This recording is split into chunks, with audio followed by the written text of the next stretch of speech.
Il premio Rigoni Stern 2019 ha una dedica speciale alla foresta, ai boschi che sono stati martoriati dalla tempesta Vaia. Questo riassume anche il messaggio di Mario Rigoni Stern nella sua enorme produzione letteraria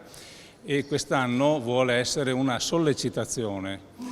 di far sì che la lettura, la cultura, il rispetto per l'ambiente diventino una nuova riscossa per le giovani generazioni, in modo che ci sia una speranza per il futuro di miglioramento, di recupero, anche dopo gravose tempeste come quella appunto Vaia che ha colpito il nostro territorio del Veneto. A lui, agli autori che sono stati premiati, un ringraziamento per questa edizione 2019, per tutto quello che possono dare con i loro testi e le loro pubblicazioni a chi avrà la fortuna e la volontà di leggerli con attenzione e cogliere pienamente il loro messaggio. È con soddisfazione che quest'anno, per la seconda volta, Venezia ospita il premio Mario Rigoni Stern a Palazzo Labbia. Questo evento è molto importante per il premio e anche per il coinvolgimento della Regione Veneto e in particolare il Consiglio regionale, che ha voluto all'inizio di questa legislatura prendere proprio in mano il premio affinché, diciamo, la presenza della Regione fosse diciamo, molto importante, e anche per questo il sottoscritto fa parte del comitato del premio, che devo dire quest'anno ha avuto un grande successo, soprattutto devo dire dal punto di vista anche organizzativo, perché ci sono state sensibilmente delle novità. In primo luogo la gestione della presidenza di Sergio Frigo, che è un professionista, un abile organizzatore, poi la componente della famiglia che è stata molto importante, la quale, diciamo, ha partecipato attivamente a tutte le scelte che noi abbiamo fatto organizzative. Questo, diciamo, si è affiancato al lavoro della giuria, perché chiaramente la giuria ha scelto i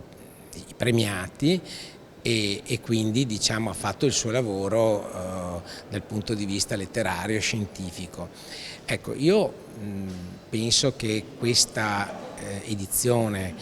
così come spero tutte le altre, possa appunto sempre più crescere,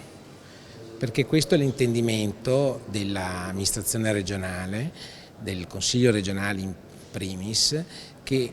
vuole che la figura di Mario Rigoni Stern diventi una delle più importanti voci della letteratura italiana del Novecento e anche, diciamo, veneta. Io credo che Rigoni Stern sia lo scrittore che più di tutti nel secondo Novecento e forse in tutto il secolo scorso ci abbia insegnato non solo un'etica della scrittura, ma un'etica della scrittura speculare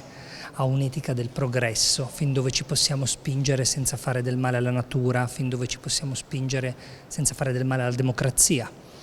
E tutto questo evidentemente sta coi fatti che racconto io, sta coi fatti successi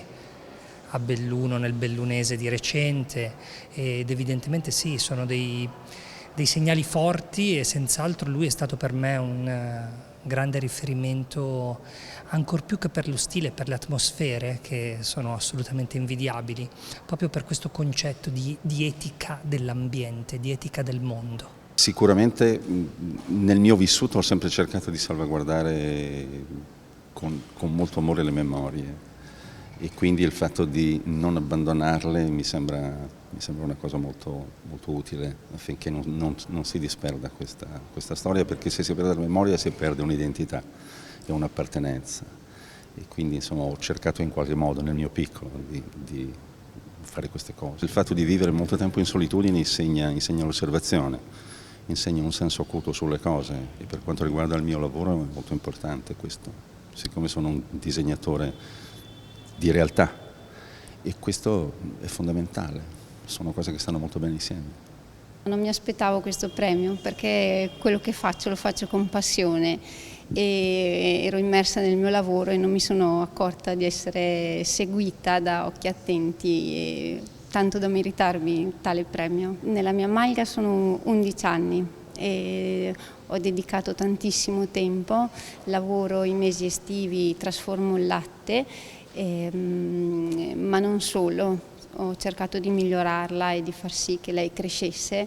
Lei ha cresciuto me, io ho cresciuto lei. Era inevitabile dedicare il premio di quest'anno ai boschi distrutti dalla tempesta Vaia, per vari motivi. Prima di tutto perché questi boschi sono stati, Mario Rigoni Stern li ha visti crescere insieme a lui in qualche modo. Ne ha registrato per primo la fragilità, perché erano tutti boschi fatti dopo la guerra e utilizzando un'unica varietà, cioè l'abete rosso, che ha rivelato appunto la sua fragilità, e poi per un altro motivo però anche più sostanziale, perché nel